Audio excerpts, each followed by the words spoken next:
Welcome to Liner Notes. My name is David Bixler. In his early 20s, saxophonist Jim Snidero had surrounded himself with the music of the John Coltrane Quartet and the Miles Davis Quintet. However, upon moving to New York City 40 years ago and coming face to face with the tradition, he did an about-face and dedicated himself to the pursuit of bebop. In the last decade, he has used the foundation of the tradition to give breath to more contemporary leanings.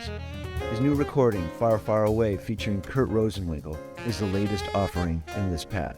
Jim Snidero, welcome to Liner Notes. Good to see you. Been a minute. We're here to talk about your new recording, Far, Far Away, on Savant Records, which just came out earlier this month. And I know you said that you're leaving tomorrow for a tour. I imagine that's in support of that. Record sounds great. Let's start with, this project. It features Orrin Evans on piano, Peter Washington on bass, and Joe Farnsworth on drums. But prominently featured is Kurt Rosenwinkle, one of today's prominent voices on the guitar, which is, a new collaboration for you, I imagine. So maybe start with how this record came about, like inviting Kurt to it and, how the music came about, how his voice, how his playing, how it figured into what you were going to write and what you were going to play for this date. Well, first off, I think he's the greatest guitar player in the world, for me anyway.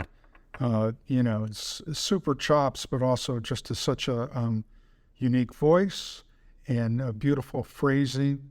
And for me, the right combination of, tradition and today's aesthetic. I think he can go any direction. And sometimes it seems that people that write about music or whatever, they don't really realize where Kurt's, I think, coming from, which is just like most of us, somehow through the tradition. And he certainly is well versed in that music. But I just felt like this was going to be a very special project for me, that back in 2019, I started talking to him about this because I really, really wanted to do a record with him. And then COVID happened. I was going to use him on a record that I did of Korean music or featuring Korean themes. You're referring to Project K, which came out in 20. Yeah. Right. And we recorded it in August of 19. And I was thinking about having Kurt do that. But it didn't work out with the traveling because he lives in Berlin. And I ended up using a Korean gaegum player, like a, koto type instrument.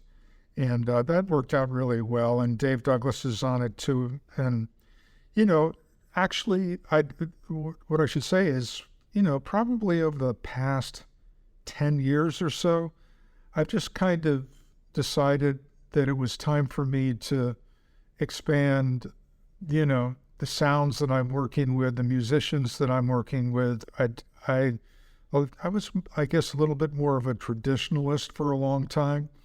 And it just seemed to me about 10 years ago that I not only needed to, but I wanted to go in a different direction, not cutting loose who I was, but just trying to find, new sounds, basically, and new inspiration, really new inspiration, especially composing, too, because, my playing is my playing, and I think I'm better than I've ever been, but it's really about writing.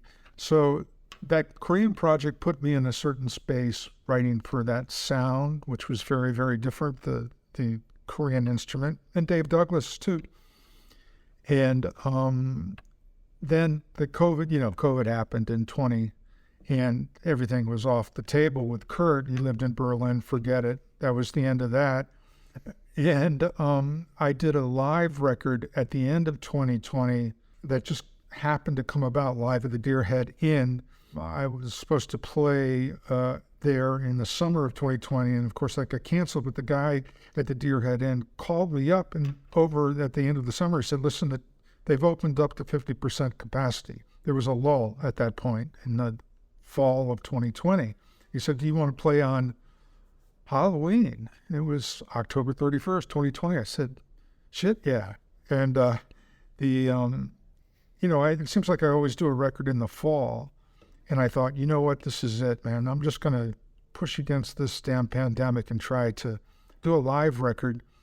And we're just going to go up there and play tunes. It was, we just want to relax and play some kind of comfort music. And I got Peter, same rhythm section as on Far, Far and Away. Peter Washington, Joe Farnsworth, and Orrin Evans.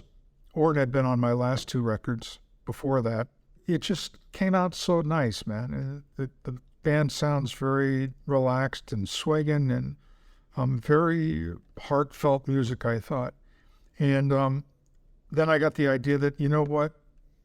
First off, Kurt and Orrin are both from Philly, and they've known each other for a long time. And I felt that that was a good connection. Kurt was starting to travel again. And I said, okay, this is it. And I'm just going to put him on top of that rhythm section.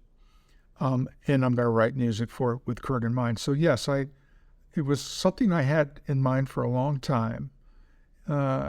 His sound and his concept. And I had a long time to think about it too. I didn't start writing until about 8 months before the date, on and off, but I had been thinking about it for a long time. And, I wanted to capitalize on that sound that he gets and somehow mesh it with my sound register-wise and the vibe of the tonality of the tunes and the vibe of, the arrangements and things like that. So I totally wrote for Kurt on this date. There's only a couple tunes on this. I wrote 6 of the 8 tunes, and there's a standard and a McCoy tune on there. And I would say there's just 2 tones, Pat and Little Falls, that are a little bit more straight ahead, kind of like I might have written that for another configuration. But I still felt that obviously the tune Pat was written for Pat Martino. So I had that in mind, and this was going to be perfect with Kurt.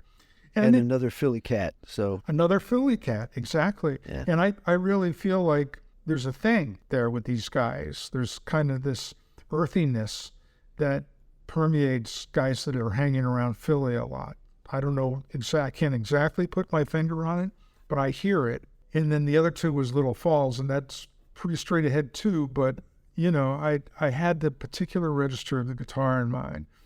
So that was it, man. And just trying to find that sound and, listening to the really a nice range to put him in and let him get into his effects and try to get that thing that he gets going with the pedal and all that. The title track is the one. I mean, that's the one that I spent just thinking about, how am I going to get this guy, how am I going to get his thing 1,000% into this tune? And that was it. And it sounds good. I think it worked out.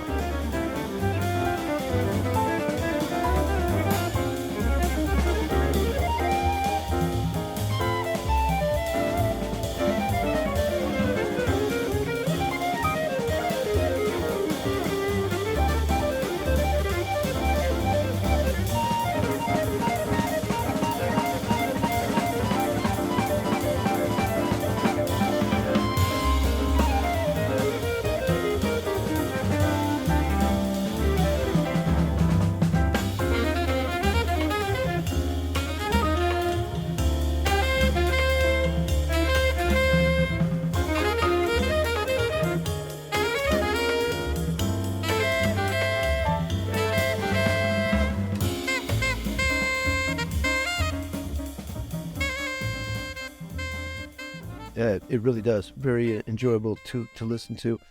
Had you played with him before, or you just knew of him and heard his music and wanted to collaborate with him? Yeah, I had not played with him before, which is, that happens every so often with records. You get guys that you admire and you haven't really necessarily done a gig together, but you know each other and you've hung out before. So, yeah. But no, that was, so we had a gig the night before. We did a festival on Long Island the night before the date, which was the 28th of August, and then the 29th we recorded. So It was basically a gig that was the rehearsal, and then we recorded the next day. Yeah, welcome to modern times, Exactly. right? Yeah, no, it's cool, super successful. One of the things that you said about, like, in the last 10 years, wanting to, kind of expand reach for a different thing. As I listen to this recording, like, I've known you for a long time, and you're playing, and, very much tied, your language and vibe coming out of the Cannonball thing.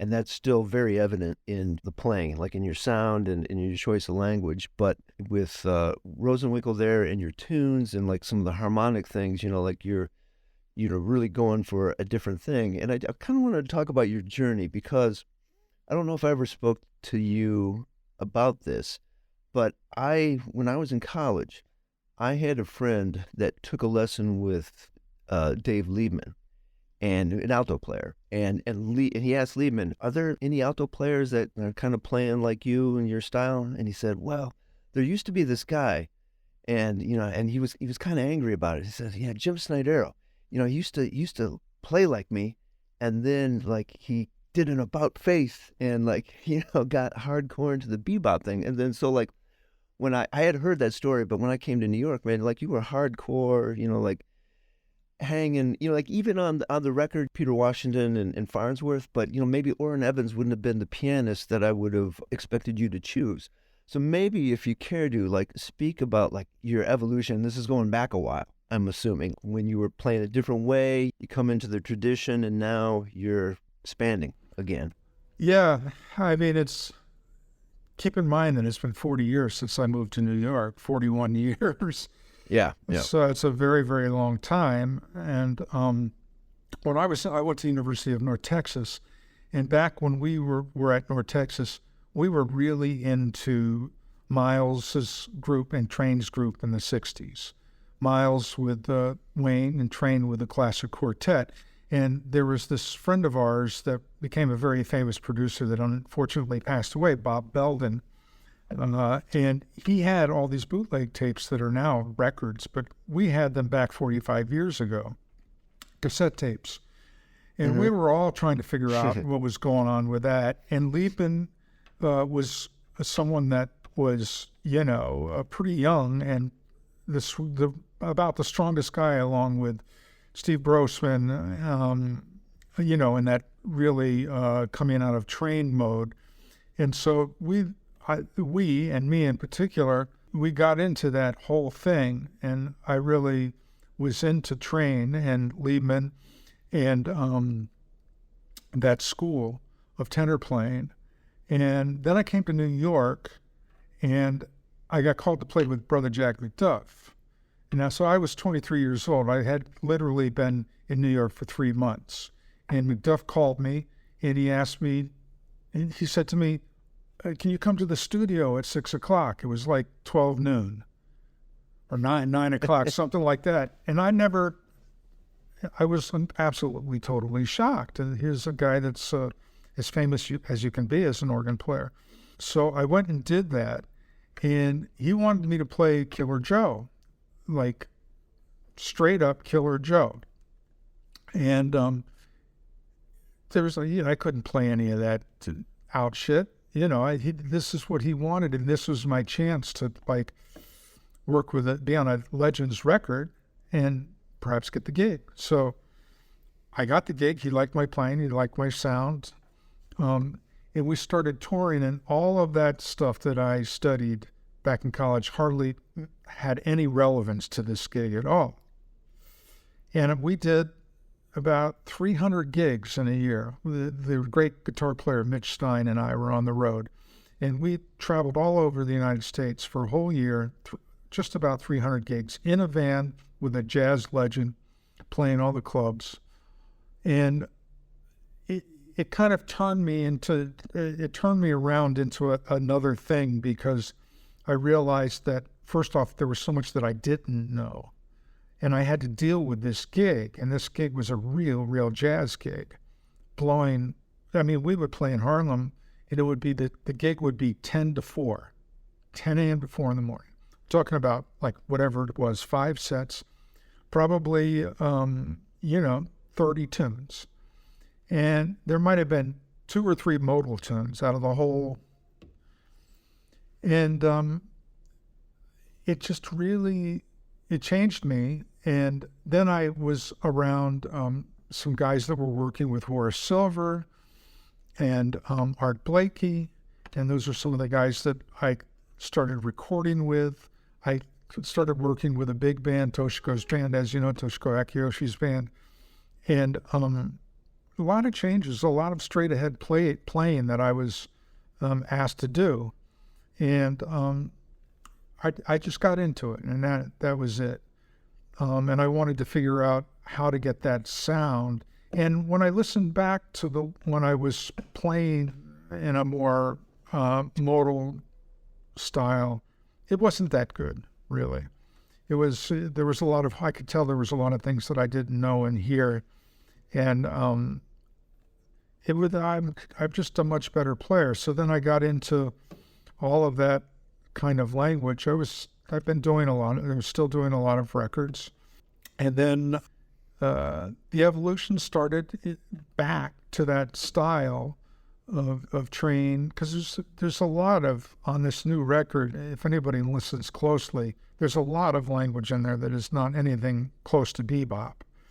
There's plenty of Train and Miles in there, and my version, and some of my own language too, But I feel like now, or the last 10 to 15 years, I'm coming from a place of strength.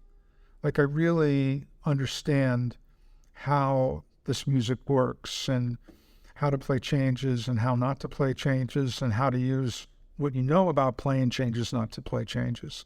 All of that kind of stuff helps you to be better and better and better. And everything that I went through as far as sound is concerned and everything, and yeah, I could play pretty close to Cannonballs playing. I can also play pretty much like Sonny Stitt or Charlie Parker, and I can also play pretty well close to Train on alto if I wanted to really sound like that. When I was a little kid, I used to try to play like Phil Woods. There's been this whole long lineage of stuff. Joe Henderson, I did a record of Joe Henderson music. So I'm like so many players, I'm a mixture of a lot of stuff. And I would say that sometimes it's worked as a disadvantage to me, because I've kind of been, I've gone too far one way or another and kind of lost a center of a small percentage of myself in that. But listen, you got to live your life. You got to live your life as you think best.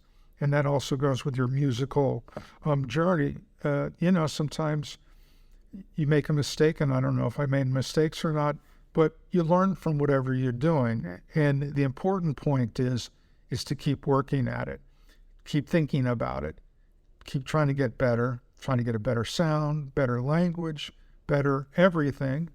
And eventually, if you're persistent enough, you probably come to a place which is really, really good. And I feel like right now that I'm at a good place with my playing and my music. So 10 years ago, correct me if I'm wrong, it sounds like you're saying you had kind of got to a point with the more straight ahead playing with the changes and more of the tradition, that you thought, okay, I have this foundation, now it's time to tackle what I was hearing when I was in my early 20s, and kind of stepping out with more information, a more informed way of being able to do that. I mean, it wasn't as calculated as that, but, I feel like when I listened, like I said, when I listened to myself when I was young, there's some nice things going on with it. But I don't really play like that now. It's a different me, I would hope it's a different me after all this time. So it's an evolution of language and personality that just is. I can't really describe it. I don't try to go back to those very old records and try to recreate what that is, because a lot of it I don't like. I just want to open myself up to more music while still retaining my values, if that makes sense. Sure. Yeah. Yeah, that's basically what it is. And I felt like if I surrounded myself with musicians that were coming from a slightly different place than I'm coming from, then maybe that would help me to write music that kind of captures a different vibe and maybe put me in a different space that helps me to hear and practice and work on new stuff. Let's talk about the the compositional process in your quest for a new direction. Is what's coming out musically just inevitable as far as the compositions, or have you been checking out like Kurt's records? Okay, like what kind of stuff is he doing? Where is he comfortable? What do I like about this? And folding it into your own thing? I feel like I've written so much music that I'm not really looking for other influences in jazz so much, because it's just, I feel like I know what I want or how I want to write. And it's an evolution of compositions. There's definitely things that I wrote on this last record there are little things here and there. And of course you have your vehicles and your special little stuff that you use to try to generate interest and energy. It could be a bass line or just a bass figure. It could be a little glimpse of a certain chord progression or a way of avoiding a cliche, stuff like that. There's little tricks that you try. And in a way, I have a unique perspective on it because, as some of your listeners probably know, I've written a lot of books, a lot of compositions for these books in different styles. I don't know how many tunes. There's probably 60 or 70 of those. And I've had to deal with a lot of chord change, a lot of ways of writing. And then I've got 25 records. Far, Far Away was my 25th record. So you're talking... Congratulations. Yeah, I made it, man. You got the silver anniversary 25, or is that, yeah. Something like that, exactly. And so, I've just written so much music. So I really didn't try to incorporate Kurt's writing style, but I wanted the sound. The sound was what I was really looking for, because I feel like I have things that I like to write, and I have certain ways to write, and that's who I am, and that's how I'm going to write. It doesn't mean that I'm not evolving. It just means I'm not going to throw out my values about tradition versus, contemporary sounds or whatever, and just try to write something that is like this guy or that guy. Because for me, that's really, I don't think it would sound very good for me to do that because my heart's not in it. But Kurt, it's just like I said, with Dave Douglas or Kurt, or Linda O or something like that. It throws you, that you want them to feel comfortable, and you want the music to have a certain resonance, a certain projection and resonance. And there's a lot of techniques to do that. And one way is to make sure that you're capitalizing on someone's sound. For me, hardly any of my tunes are notey, quote unquote, notey tunes. I don't write tunes with a lot of lines, fast lines and stuff like that. I'm not that kind of writer. For me, I'm usually trying to get to the essence of a tune. Like, editing a lot, as a lot of writers say, but just trying to find that one pathway that seems like the clearest and deepest route. And sometimes it works out, but that's the goal for me. It's just like the cleanest way to get through this to make it effective. And still, on top of it, Bix, it's also, you got to think about the blowing, right? I mean, if you got these weird chord progressions that no one hears or wants to play on, that's not going to sound very good either. So it's all a balancing act. Like that first tune, Far, Far Away, there's basically only two sounds on the whole tune, but I'm switching it up just enough with the voicings in the bass note. But it's basically, I would think about it as like a B flat Dorian and D Dorian or G set, but there's different things going on that you wouldn't really feel like it's that boring. But blowing wise, it's really fun because it's just shifting enough to not make it sound like two chords, but it is just two chords really. So there's that kind of stuff that I'm always trying to find too, because as I said, and as you probably experienced too, sometimes it's a rehearsal and then it's the recording. So if you want to write all this shit, maybe it's not going to sound that good on the record. So, On Nowhere to Hide, for a split second melodically, there's a little bit of up jump spring. Was that intentional? And if you didn't, I will like show you the marker where it is, where I'm hearing this thing. It's just like 3 notes. I never thought of that, but it could be. Yeah. But Yeah, I never thought of it.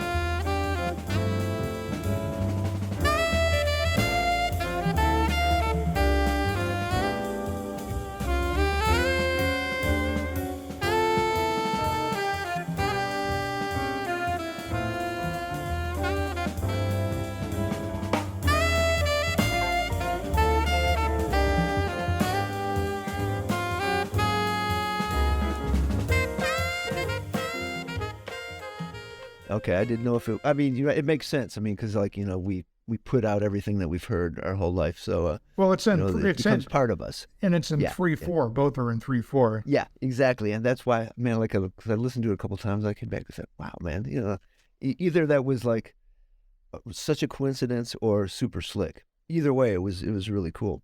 So you're going on a tour tomorrow, but playing in the music from this recording. All of it. The whole gig is Okay.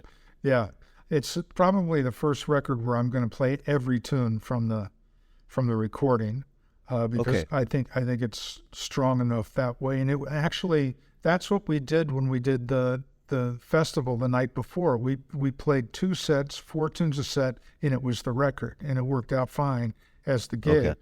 So, these cats that I'm playing with are excellent. I've got 2 or 3 rhythm sections over 8 or 9 gigs. So we're driving around here and there. Yeah. And they've had the music for a while, and I think it's going to be fine. Great. Anything coming up with this specific band with Kurt? Well, in Europe, I have a European quartet, and Kurt's going to be a guest. So Nice. We've got 3 concerts in Germany. He lives in Berlin, as I said. So we've got 3 concerts in Germany where he's on the gig, man, and it's gonna be great. Cool. All right, man. Well, Jim, thank you so much for your time. The record sounds great, man. Congratulations. Have a great tour. Thank you, Bix. Liner Notes is grateful for the support of Van Doren Reeds and Mouthpieces. Be sure and check out the Van Doren Advisory Studio in New York City for all your sound sculpting needs. Liner Notes is grateful for the support of Arlen's Good Beer in Bowling Green, Ohio. Sound by Marco Mendoza. The theme music is No FOMO, Mofo by yours truly. Produced by David Bixler. Be sure and subscribe to Liner Notes wherever you find your podcasts. If you like what you hear, I ask that you consider supporting Liner Notes financially. You can do this by going to the Liner Notes tab at davidbixler.com. Thank you for your consideration.